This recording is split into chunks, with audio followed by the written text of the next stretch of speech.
بقول لك ايه، انا بكلمك في التليفون بقالي 4 سنين، عايزين نخرج بقى يا خالد. بخاف لحسن حد يشوفنا. ولا حد هيشوفنا ولا حاجه يا ستي، خلينا ننزل يوم نفطر سوا عشان خاطري. بلاش اهلي متنطورين في كل حته والله، خلينا لما نتخطب احسن. وربنا ما هيحصل، احنا هننزل بكره نفطر سوا، يا اما يا بنت الحلال انت من طريق وانا من نفس الطريق.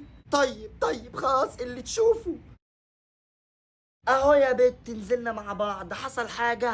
لا ما حصلش حاجة، بس برضو خايفة. ولا تخافي ولا حاجة، محدش شافنا هوت ولا اي حاجة. طيب الحمد لله. كاميرات مايكات جاهزين، يلا بينا. ازيكم عاملين ايه؟ صاحبتك ولا خطيبتك؟ ايه خطيبتي؟ لا صاحبتي. يا لهوي ايه الكاميرات دي كلها؟ احنا فيديو دلوقتي حالا من المسابقة والعالم كله شايفكم. الله اكبر، قلت لك بلاش تنزل يا ابن الكلبة البلدي. انت اللي وشك نحس، اعمل لك ايه؟